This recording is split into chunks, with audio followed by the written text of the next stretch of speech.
ready to do life and business on your terms and truly live your big ticket life.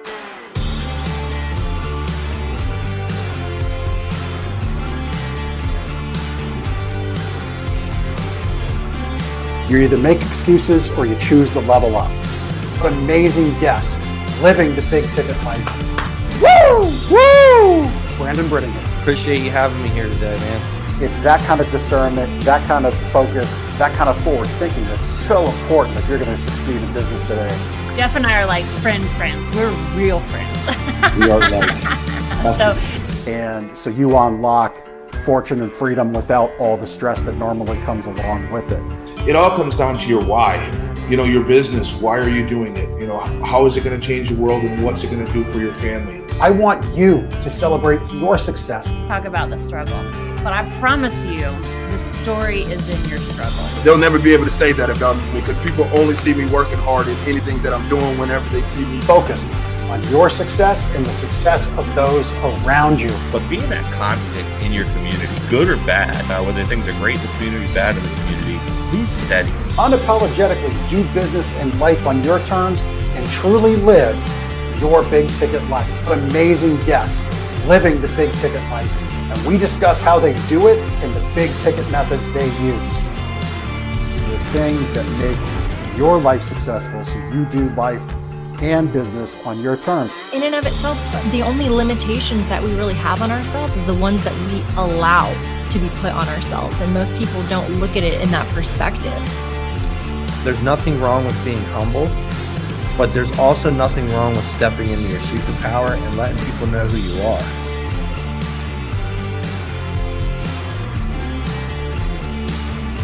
Get ready to do life and business on your terms and truly live your big ticket life.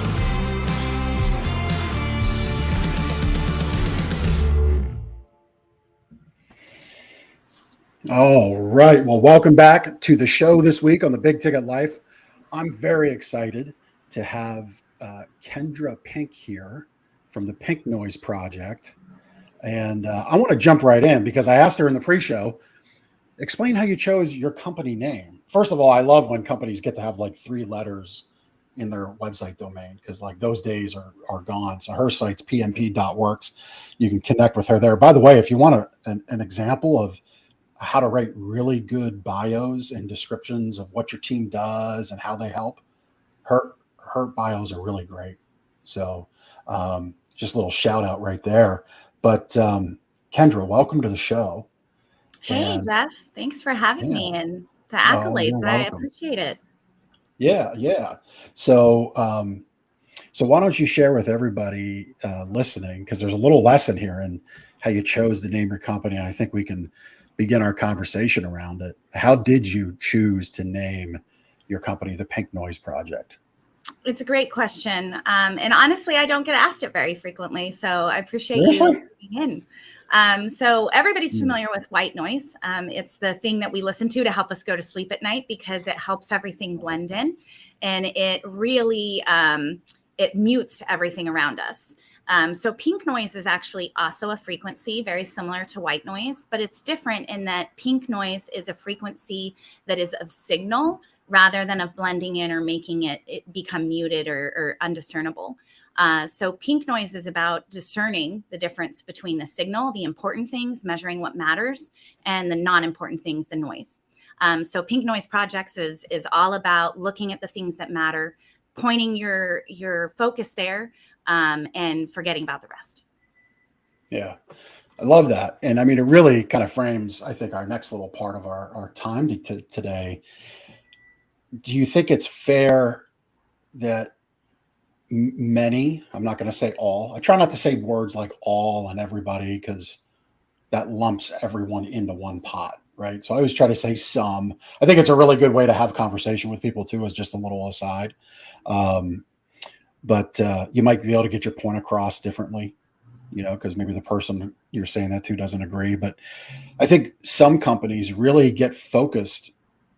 They're not focused on that signal. They pay attention to the noise and they end up blending in. So what are some ways? I mean, you're doing a lot of things that I don't quite understand. Like, I don't know what Docker is, but apparently that's a big thing, and like you're one of the go-to people for it. So maybe we'll touch on that. But you don't strike me as the typical tech stack, techie company person, right? But so why don't you talk about the value of paying attention to the signal and running away from the noise?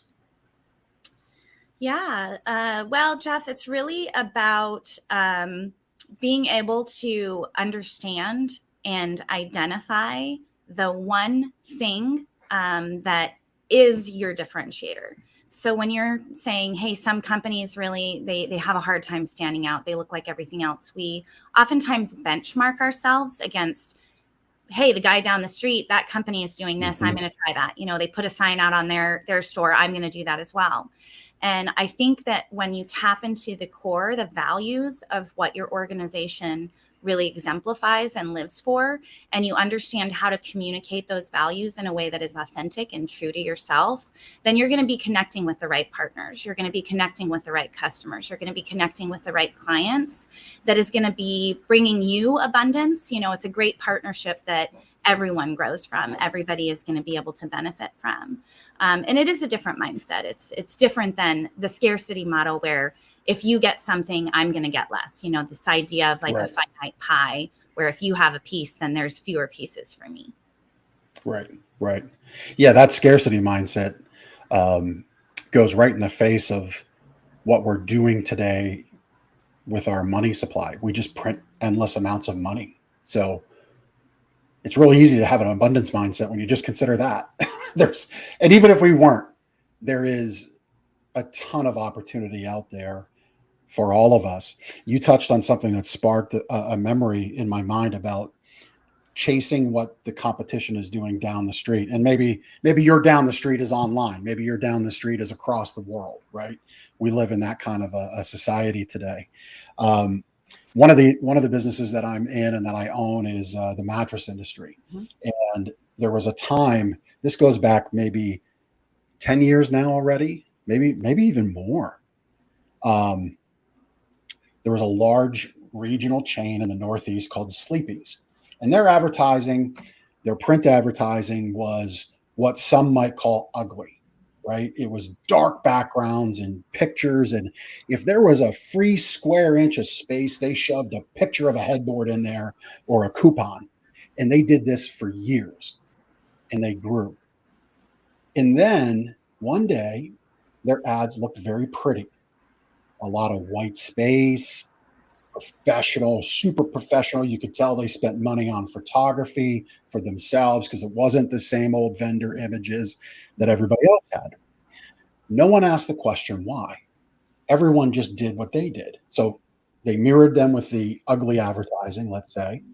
And then when they pivoted left, everybody went left with them and went to the pretty advertising. The reason they did that was because they were preparing themselves for a big equity investment. So, and when you go into those equity investments, those roundups on Wall Street, right? You clean up a lot of stuff. You cut labor costs. No one asked that question, why? And I think that's something people lose sight of when they look at their competitive landscape. They don't ask, well, why are they doing what they're doing? And then why am I doing what I'm doing? Yeah, anything to expand on that little example? Yeah, it's a great question. And it's something I think we all fall victim to, even in our personal lives, right? The fear of missing out, the keeping up with the Joneses, the neighbor got a new car. I feel like I need to get a new car too. And it's hard to do as an organization because, just this morning I got an email, an outbound sales rep reaching out to me and saying, hey, you really need the software that I have to sell because did you know that you are going to lose 60% of your business to competitors? 60%. And then he threw some numbers in there. If it's $1 million, that means $600,000 is going to be lost to your competitors this year. And I just thought, wow, that's a really interesting tactic to take in sales to say, hey, you should come buy the software because I want you to be scared that your competitor is going to take your business away. And the fact of the matter is that I want my customers, I want my clients, I want you to be working with people that bring you joy, bring you happiness, that feel like a great fit. And if it's not with me, that's fine. I know that there's so many factors that goes into play when people choose who to be consumers of, even the grocery store that you're going at. I like this one because the layout's better, or maybe it's smaller. It needs to be a good fit. And what's great about where we live in our country is we have so many options, right? We have so many options for everyone to really understand and discern what's important to them and go out and find that good partner, that good fit, that good place to be. And that's, again, why don't go with keeping up with the Joneses, right? Think about, hey, if I really want that big black SUV that the neighbor has, do I really want it? Or maybe I actually want a Mini Cooper. Maybe I really need to think about that and say, what's going to bring me joy? What's going to bring me happiness? What's going to make me feel fulfilled? And how can I make sure that I'm projecting that into the world? Because I think people feel that. People feel that when you're coming at them saying, be scared, watch out for your competitors. They're going to come steal your business. Something that you do, Jeff, that I love in your mattress store is you talk about the process that everyone knows, how to create a great customer experience. And that's a great example of that differentiator, where you can really say, look, everybody knows this process and we do it this way for a certain reason because we're creating an environment. And that environment is really important to our customer experience. It's really important to make sure that our customer knows we care and we're giving them what they need. We're not just, making sure that they got a truck in the back and they just take as many mattresses as possible. Right. Well, thank you for that. Appreciate you recognizing that. So on your bio, one of your things on your bio, which I absolutely love, is I'll do it just to prove you wrong. I'm paraphrasing from the bio. And I think it said something like, well, I can scroll down and find it. It said, you say, I believe anything is possible. And if you doubt it, I'll do it just to prove you wrong. I love that, kind of stand there, stand in the gap, stand in the moment, and take on the challenge. Where's that come from? One of my values is the reality of alchemy. And that's really about not just change, it's about transformation. And so sometimes I think people get stuck in this is the way that we've always done it. I don't know why it's been done that way, but that's what Janet in HR has been doing. And she trained me. So we're just going to keep doing it that way.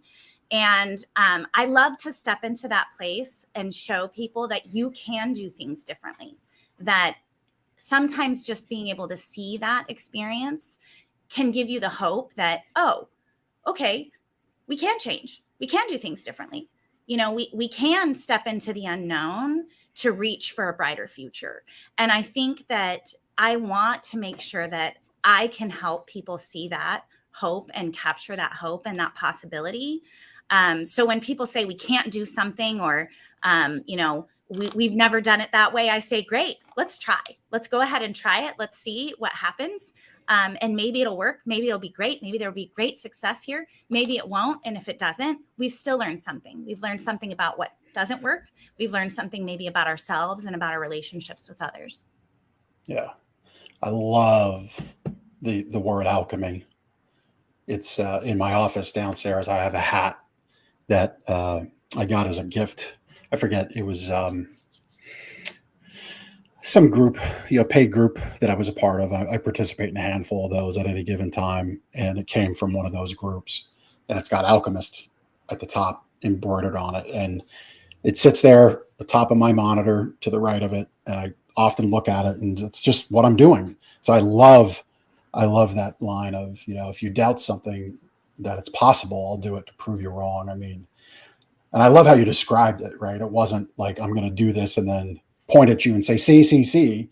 You're making that statement from a position of opportunity, from hope, from abundance. Like, look, if you think this is wrong, if you think it's not attainable, let me show you how, so you can have it too, which is really powerful. So explain give me the view of the clients you serve, because you work with some pretty powerhouse companies. I mean, Fortune 100, right? Johnson & Johnson, Shell. So we're on an elevator. Who do you work for? What do you do?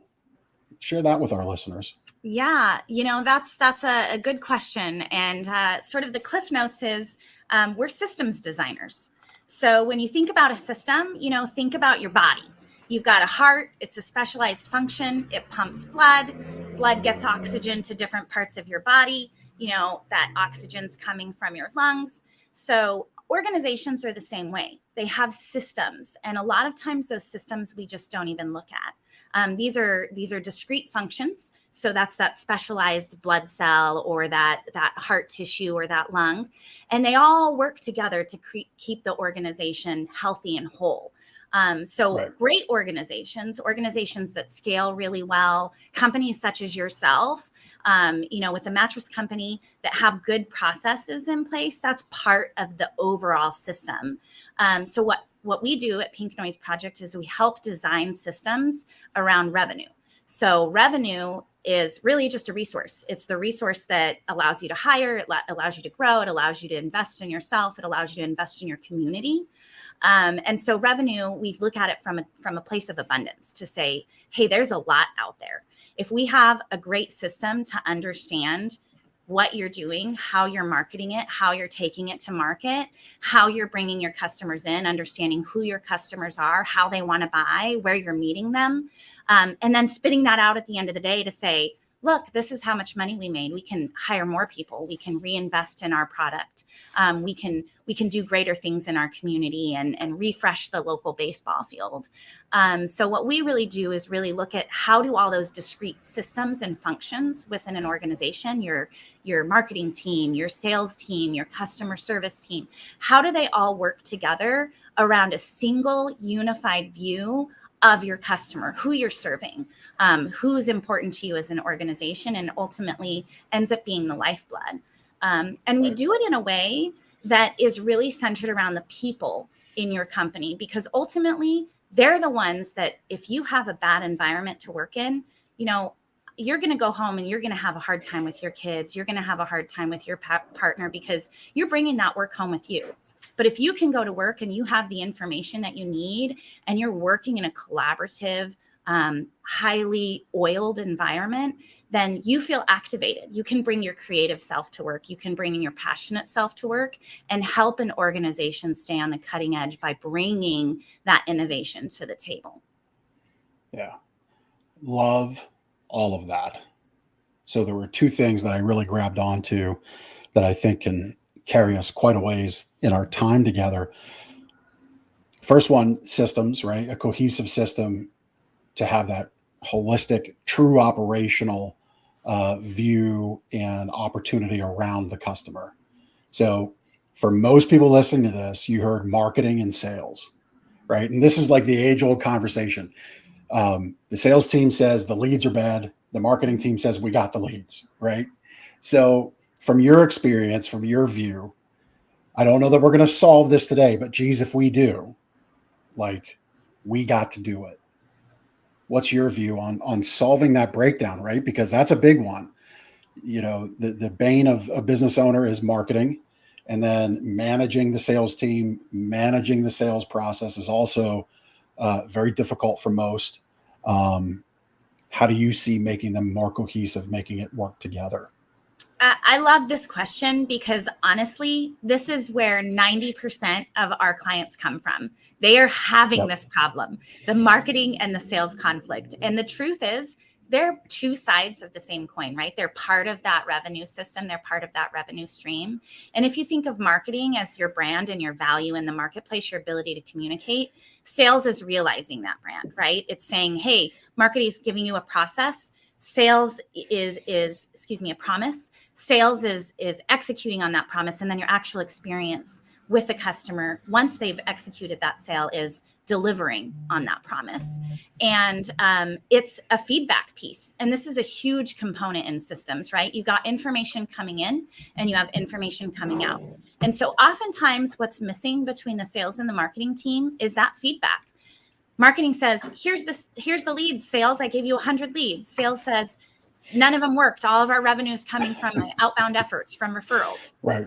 they need to give that feedback back to the marketing team, oftentimes in a technical system, in a software way, where, hey, Jeff, I send you an email and say, hey, intro to Brandon over here. You're the sales guy. I'm the marketing person. And then you're coming back to me and you're saying, hey, Brandon, he's not the right customer. He's not interested in this product. And I say, oh, let me look at those characteristics of that person. Now, when we have more people like that coming in, maybe I don't want to send them directly to you. Maybe I want to communicate with them a little bit more through, automated means. Maybe I want to pre-qualify them, maybe by doing a survey or having an additional field on an inbound form that helps understand, are they the right fit for me, right? It's this all about partnership, because you as a customer, you want to be able to buy from me. And I, as a company, need to continue to deliver a product to you, because if I fail, you're going to have to find a replacement for what I'm doing. And if you as a customer fail, I have to go out and find a new customer. So it's a very symbiotic relationship. Yeah. Yeah. You had said marketing is the promise and sales is, it just went off the top of my head. It's executing on that promise. It's saying executing on the promise. Yep.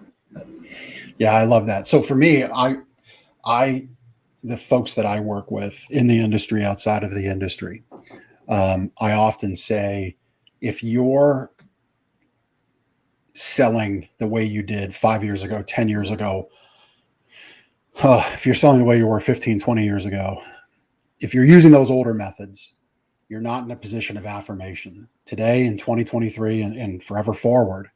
Because of what we have in our hands, the cell phone, there is so much information. It's our job to sort that information. It's our job to make that promise. But if you're not in a position of affirmation to affirm you've got the right fit, you're in a lot of trouble. If you're not enabling your frontline people to affirm you're the right fit, you're in a lot of trouble. So I think we're really kind of in agreement there, using different words, different adjectives, different ways to describe it. But I loved how you say marketing is the promise and sales is the execution of that. Just fantastic. And so if you're feeling alone out there, listen to what Kendra just said. Like 90% of our clients come to her with the same problem. And I would imagine that's 90%, whether it's a big company or, am I correct in saying like Johnson & Johnson and Shell as Fortune 100 companies you work with, correct? I don't generally keep up on that, but I think that's probably a good guesstimate. Let's call them Fortune 500. I think I can easily say that. Yeah. So big or small, I mean, the problems are the problems. So don't think that you're kind of in this spot alone. I think entrepreneurship can be very lonely at times. Especially if your network around you is family and friends who work a 9-to-5 job. You're not all that alone, and even big companies have the same problems you do. They don't always have it all figured out. The second thing you touched on a little while back that I referenced about two things. You touched on community. I think you specifically said about, resurfacing the baseball field, something to do with baseball. Mm-hmm. I love that commitment that a business has to their community. I actually have a second podcast that we live stream for my retail business, and it's all about focusing, as I like to call it, shine, giving a spotlight on local charities, local heroes, businesses with a culture of giving back. Anybody like that doing good in our county where we primarily serve, we want to highlight. I really believe that's important, because I think if you just take from the community you serve, that's a disservice, because if your community is not strong, how can your business remain strong? So absolutely, maybe expand on that and what you've seen. Yeah, if you're taking and you're not giving back, that's, I think, what a leech does. And eventually, it's going to decline. It's not a never-ending pipeline that's just going to constantly be feeding you. Right. And at the end of the day, no matter where your organization is, whether you're remote, whether you have a physical office space or a retail location, a storefront, the people that are working for you, they live in a community. They are taking their paychecks and they need to take care of themselves. They need to pay rent, the mortgage, they need to buy groceries, they need to get their kids new school clothes. They want to invest in a car, whatever those things are. You are contributing to a community, whether you recognize it or not. because these people have to live. And by the nature of our physical, biological beings, we have to occupy a space. So why not take care of that space? Why not say, look, one of the things that we do is I have in a scenario, right? I've got a storefront location. I need to have people that are able to come and work at my storefront. So I, by necessity, am looking at needing to have employees within a certain radius that are able to access that storefront. I can't hire somebody in Boston when I have a store in Texas. That doesn't make any sense when I need somebody at the register working. And if my community is not well taken care of, if I don't have the right people, the right resources, the right talent in that community, then my business is going to fail. If I can't get somebody to come in and work with me and help me out and provide that great level of customer service that I expect, then I'm eventually going to have to shut my doors. And that is why investing in your community is so important, because you are always going to need people, whether you're remote and that means people from all over the world, or whether you're hyper-focused very locally, and that means just the people right down the street. It matters where they live. It matters how they're being taken care of. It matters their experience and feeling supported and like they have a great network, because ultimately that's going to flow into their ability to do a great job, to be a great employee, to be a high achiever, and help your business grow. Yeah. Yeah. And I just want to expand on the community thing. It's really easy to think of it supporting your kid's sports team. We actually have a banner out front that says Amazon doesn't support your local kids ball team, shop local, something to that effect, right?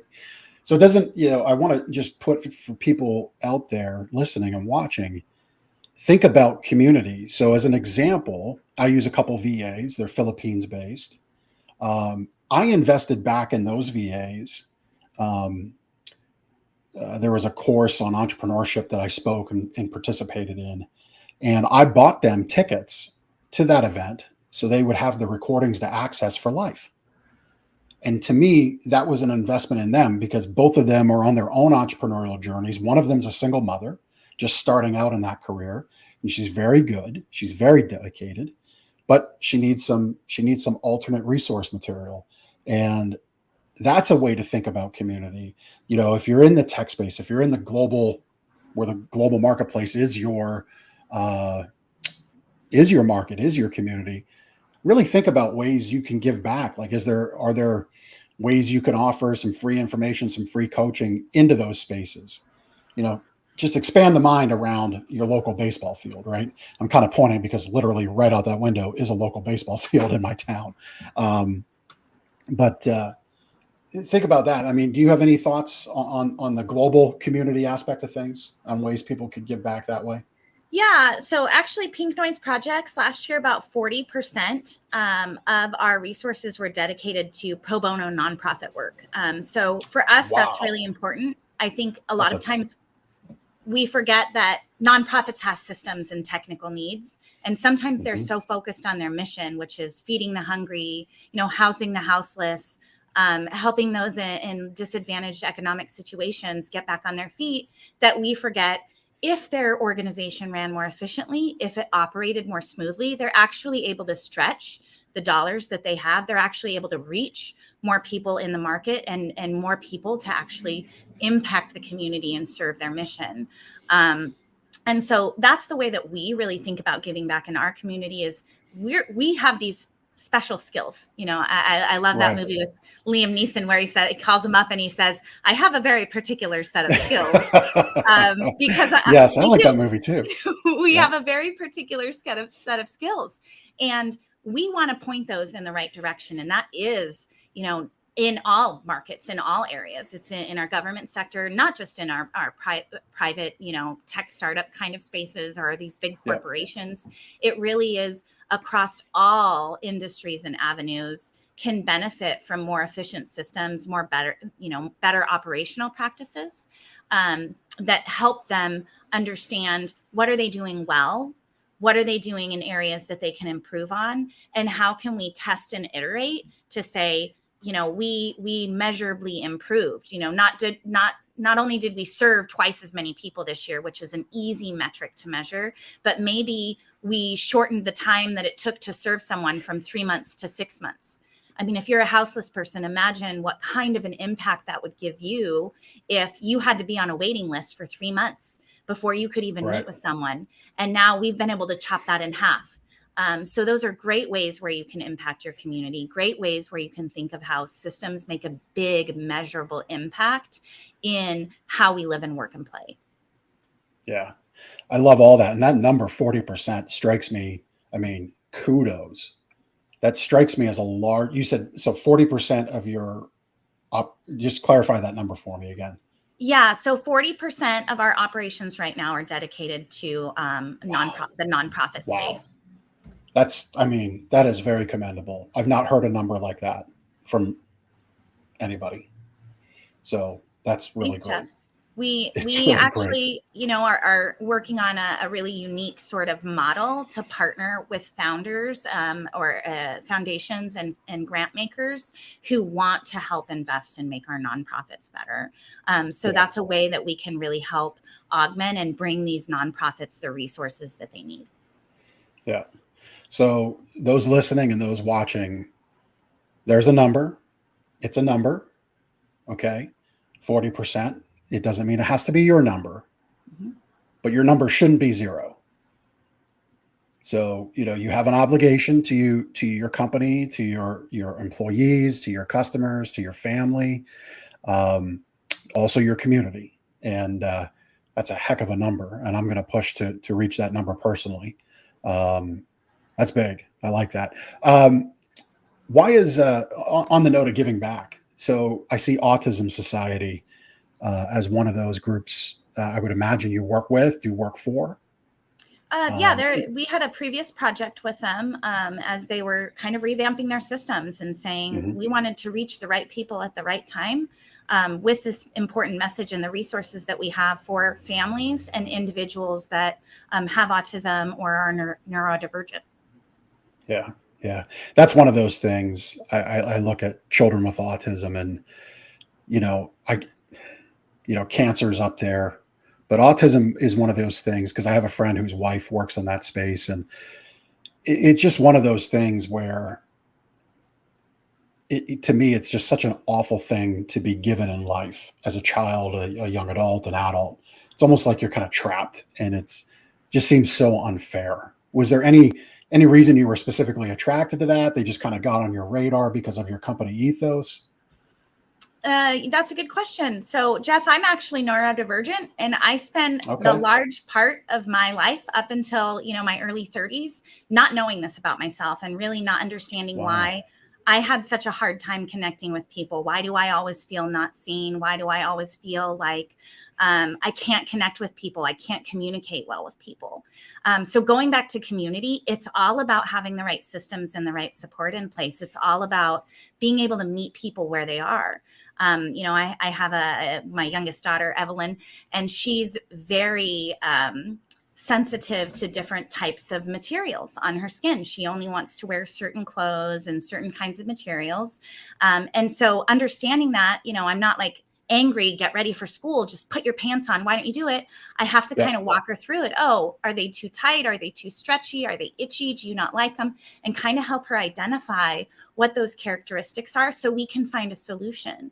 So rather than looking at it as you're bad, something's wrong with you, I look at what is the environment, what's the system, what's the support around you, and what are the different tactics that we can take? What are the different levers that we can pull to say, hey, maybe it's really loud. Maybe you need some headphones. Maybe it's really bright. Let's turn the lights down and have some lamps on. Hey, you don't like to wear jeans. Great. I'm never going to buy you jeans. You don't have to wear jeans. Nobody said you had to wear jeans.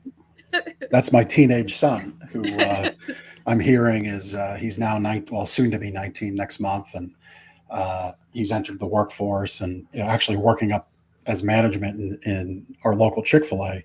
But he was that kid that blue jeans just wasn't happening. Even khaki pants just wasn't happening. So, the Christmas photos and the school photos, it was always a conversation. There was always frustration a little bit until we better understood, as you said, you just kind of got to meet people where they are. I'm reminded of prior guest Doug Stewart, who's an industry friend of mine. He also does some Dale Carnegie training and has done a couple TED Talks.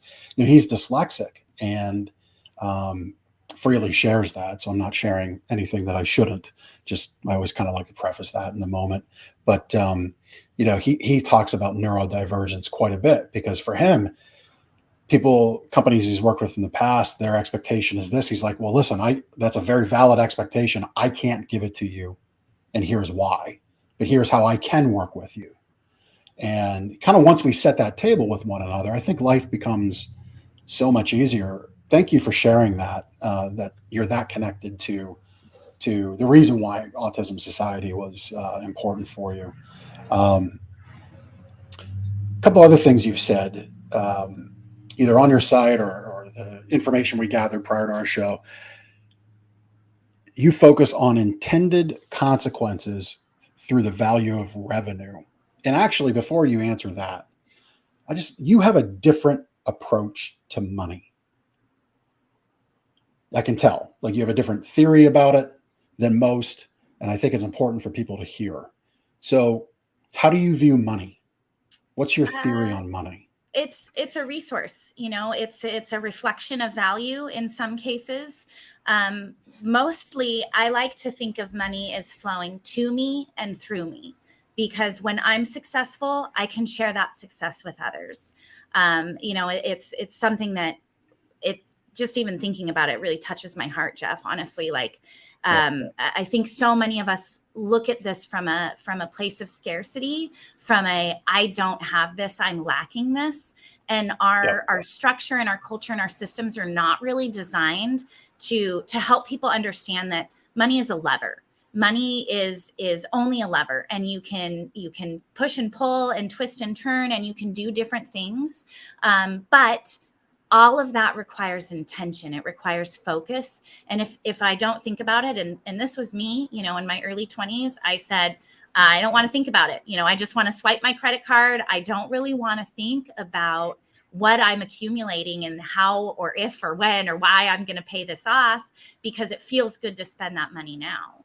And I looked at it very differently in the future, where I said, oh, it's a lever. There are things that are here. And sometimes I talk about my money as like a mattress. It's thick. It's always there when I need it. It's just kind of waiting for me to tap into it. And sometimes I think of money a little bit more like water, like the ocean. It ebbs and it flows, but it's always consistent and it always follows a pattern. And once you understand that pattern, once you kind of see it for yourself, whether that's in your own personal finances, whether that's within your organization, then you can start actually playing with it. And that's fun. That's a lot of fun. Yeah. What do you mean by playing with money? Like I said, it's a lever, right? So if you say, hey, what if I were to put a penny away a day and double it every day for a year, right? At the end of the year, it's like, wow, this was a lot more than I expected it to be. That was kind of fun, right? What if I, decide to split my personal finances and say, look, I'm going to keep 90% for myself, and I'm going to take 5%, I'm going to donate it. And this other 5%, that's just my fun money. Maybe I put it in investment. Maybe I, put it towards my sister, she loves cars. She loves cars. She likes to go out and buy a car and fix it up and sell it. So for her, that's a great example of this fun way to play with your money. That is a great hobby for her. She gets a lot of joy out of it. It's a great experience.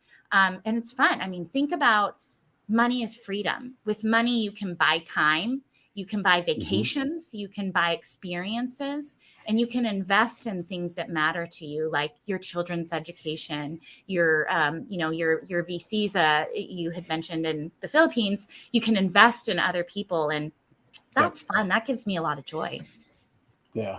I mean, a great practical viewpoint of money. It's a tool. It is a resource. It is a lever. And I think so many coming up in education that, you see it maybe with parents and grandparents that it was, work hard, loyalty here, and look for your retirement at the end, don't overspend.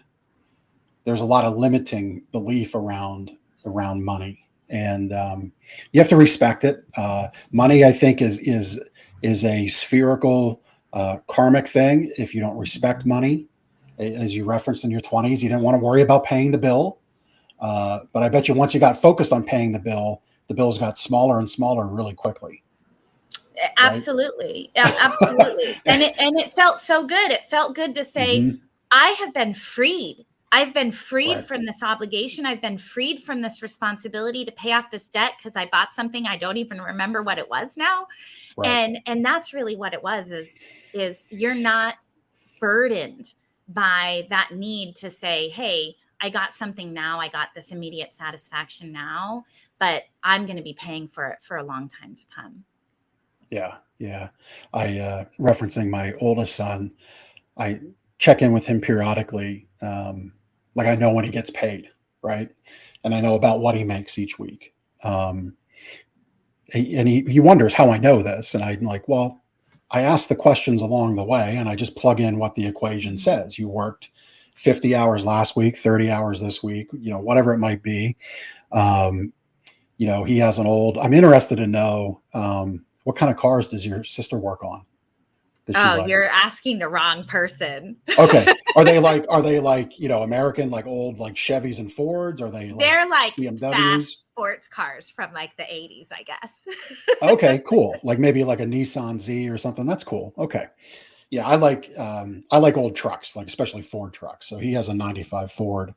And so like, I know if he had a repair that he had to do, as of late, I haven't done those repairs with him because of my knee issues going on. But so I kind of have a baseline. And I said, you need to pay attention to your money. You got to pay attention to where you're spending it. And I challenged him to get the Mint app on his phone to watch. I said, you'll be surprised. You'll be surprised how much money you're spending on food.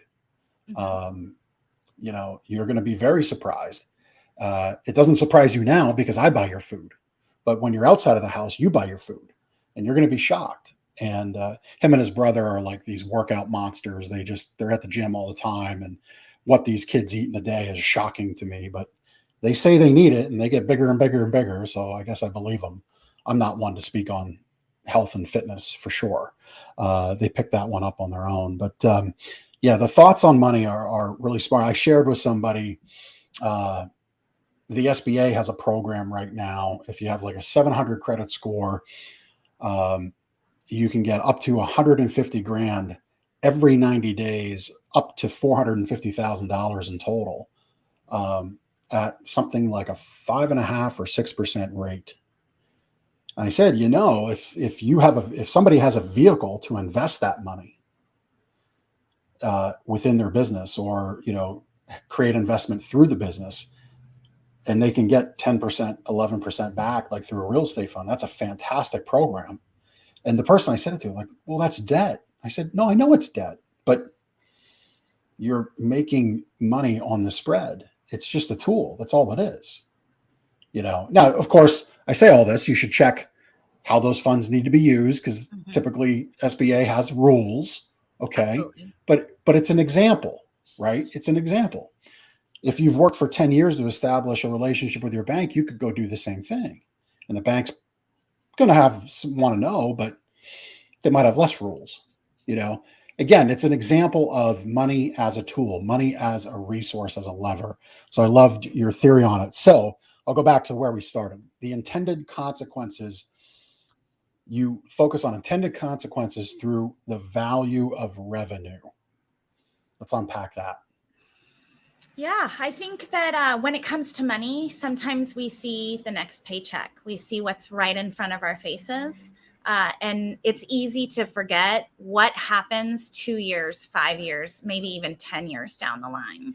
So how can I look at what's happening now, what revenue I have available to me now, what's coming in through my pipeline and my sales channels, and how can I make sure that I'm applying that strategically so that I'm going to get the outcome that I want long term. So what does that mean? Well, it means obviously you're going to do some planning, right? Obviously you're going to think like, hey, I need this much inventory. And sometimes you have a great system that helps you understand how much you sell and at what times, and you're going to have to stock up on a little bit more inventory, because it would be terrible if Black Friday comes around and everybody rushes into your store and you don't have enough product to sell to them. Think about all of the sales that you just lost. Right. So your intended consequences, I want to have the right product that my customers want to buy at the right time so that I can add to that revenue. Conversely, you don't want to get too much and just have it sitting on the shelf. And especially if it's something perishable, like a grocery item that you're just going to end up having to cost out. So it's really about those intended consequences. And are we looking at how the inputs from one side of the house affect the outputs, how what's coming in on marketing affects what's happening in sales, and not splitting those into two separate groups and looking at just one discrete functions measurements. It's really that whole system. It's the design of how those are interacting and how those are connected to each other, that ultimately is going to create this larger thing that honestly, it becomes like its own thing, right? You think, yes, on its own, a heart functions wonderfully, but it really can't do its job unless it has lungs and blood and muscle and, all of those components that go into that. So it's really about being very intentional. So if that is, I want to get myself out of debt, I need to sit down. I need to understand how much debt I have. That's the first thing. I need to set a baseline and say, okay, if I want to get out of debt, how much debt am I in? $20,000. Oh my gosh, that's a lot more than I thought. It was $1,000 over here, $4,000 over here, $6,000 over there. Wow, it really adds up. Now it feels really overwhelming, right? It can feel like I'm never going to pay this off. This is crazy. I'm looking at, just my minimum payments and plus my interest, and I'm not actually having enough money coming in on a day-to-day basis. So we can start looking at that strategically and say, well, can I spend less elsewhere?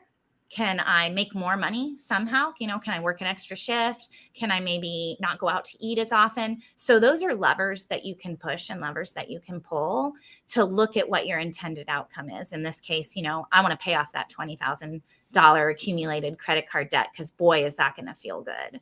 But if I don't know, if I haven't even set a baseline right now to understand what is my debt, then it's just a pipe dream. It's just a conceptual thought that I would like to at some day point pay off my debt without a plan.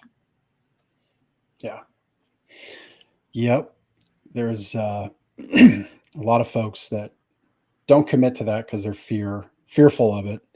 It will require an admission of maybe a mistake, I guess would be maybe the right word, but there's no better day to address it than today. And then you just go forward. And as we've been discussing, it's not as finite as you might think it is in regards to money. It is out there. There's a lot of it out there, and there's a lot of opportunity out there. You touched on something, and maybe as we look to wrap up, we can expand on this one. You touched on it spurred a thought in my mind about the cost of acquiring a customer, right? And so many people that I speak to, they have this fixed number, but they don't weigh the cost of acquiring a customer to the value of the job, the contract, the merchandise sold. They just apply this, I spend $75 to acquire a customer, so that's what I can spend. Well, that might be true for your average ticket, but what if you focused on getting tickets that are 3 and 4 times that? Mm-hmm. Shouldn't that number elevate? And what if your whole production schedule was filled with just the best clients? What would that look like for your business? How much more good could you do? Could you maybe raise the wage for your employees? Could you maybe get a better health insurance plan? Could you give back more to your community? Could you make more profit, right? Which propels all of that stuff. So your thoughts, I'll ask your thoughts there on that scale of what you invest in marketing to get a customer. What have you seen? Have you any kind of examples that you can possibly share around that concept? Sure. Yeah, that's a good question. So customer acquisition cost, CAC, is a hot number, right? Because basically I'm trying to understand what input do I need to put in, how much money, what revenue, what resource do I need to put in so that I can get back out something. So normally we're looking at, hey, I have 100 customers. I made $100,000. That's X number of dollars per customer. And we spent $100,000 to actually bring those customers in. So we've got net zero is our growth, is our gain. So what you can start to do is I love segmenting and tiering, because not every customer is the same. Maybe one of those customers, you've got a group of customers that are, this is a lower acquisition cost, and it's also a lower revenue number. Then you've got your mid-market, and then you've got maybe your enterprise or your higher level tier, your premium customers. And so being able to segment those into that, and then drilling down into where do those customers live? Where do they communicate? How do I need to communicate to them to get them the right messaging at the right time and in the right way? It actually means that your customer acquisition costs can go down, because you're being more efficient with your acquisition spend, rather than just saying, hey, let's throw another $100,000 at it and we'll get another, we'll get the revenue on the back end kind of a thing. You can say, look, I can spam everyone on LinkedIn with this ad, or everyone on Facebook with this ad, but let me be really targeted and say, I only want to talk to, people that live in this neighborhood in Texas that drive an SUV, because that's my customer, right? Like, where are they going for communications? Where are they looking to find the right vendors or the right companies that they want to do business with? And how should I communicate with them? Just like, how you are going to tailor your communication style for your child very differently than for your wife, even if you're talking about the same thing. Customers are the same way. They're smart, they're intelligent. You mentioned earlier, like, we all have Google in our pocket. We can all say, like, hey, am I getting ripped off here? Is this a good deal? Who are the competitors? Do I want to work with them? A lot of times, who's nicer? Who do I actually feel better around, that understands me, I have a good conversation with? Maybe the product's exactly the same, right? So customer acquisition costs are one of those things that you can dig into, and again, separate the signal of information from the noise of data, and be able to drill into making better, more efficient decisions around your business and around how you want to grow your business, so that you're communicating in the right way to the right people, to get the message that you have across. Not just if you're a company that is doing business and wants to sell a product, but in any area of life, right? Am I communicating in a way where you can hear me? So as we look to wrap up, I'm just going to say, rewind about the last 3 to maybe 4 minutes and play it back a few times, because Kendra touched on a masterclass of where to point your marketing message, where to align your marketing dollars so you get the best return. Brilliant. Loved it. Loved everything that you just shared, for sure. So Kendra, obviously we can go to pnp.works. That's your website. Well, not obviously. I should say it out loud in case you're listening to this on audio. Always have to preface that, because we live stream on video. So we're out on LinkedIn, Facebook, and YouTube. But maybe you're catching this next week, the week after, when it hits the players. Pretty much any podcast player you might be on, you can listen to the show. So your website's pnp.works. Any other ways to get in touch with you? Anything you want to share about your company? Ways, something that you might have for our listeners, watchers, that they can connect with you on? Thanks, Jeff. Thank you so much for having me. I really appreciate it. You ask wonderful, insightful questions and have great content for your listeners. I just have to say, be kind to each other. As you're going out into the world, be kind and think about ways that I can meet people where they are. Because when you meet people where they are, you're on the same page. It's like setting that baseline, and you can move forward together. Love it. I like it. Like it a lot. Thank you. Kendra, this has been a lot of fun. I wasn't 100% sure. I got the real tech vibe, and I'm like, I don't like computers, but I loved our conversation a lot. And I really enjoyed it. And I think you gave everybody a lot to really think about. I really loved our conversation today. So thank you. Thank you for joining me. And we'll see everybody else next week on The Big Ticket Life. Take care. Thank you so much for taking the time to listen to this episode of The Big Ticket Life. You've heard from another amazing guest living their own big ticket life, and now it's time to live yours. First, I'd love for you to take me up on my free gift to you. Claim your gift at gift.thebigticketlife.live. That's gift.thebigticketlife.live. bigticketlife.live. See, all your life you've been told what is and what isn't possible by the loudest voices from the cheapest seats. It's time to finally do life and business on your terms. Sure, you've heard similar things, but without clarity on what can be done, it's easy to have your customers, employees, maybe even partners, and your spouse keep you from truly living a big ticket life. My big ticket methods shift you into that investor seat in your business, away from commodity and away from competition, into a market of one, so you can finally live your own big ticket life. So my gift to you is for you to book your discovery call today, where we'll uncover first the Chivo behaviors, those chief everything officer behaviors that hold you back, and why moving into the investor seat in your own business is critical. 2, we'll uncover the premium position that's up for grabs right now in your market that you're missing out on. And 3, which big ticket methodologies are just waiting to be dropped into your business to explode your sales and profits. So again, thanks for listening to this episode. I'd love for you to take action right now. Accept this gift. Book your call. Go to gift.thebigticketlife.live. Again, that's gift.thebigticketlife.live.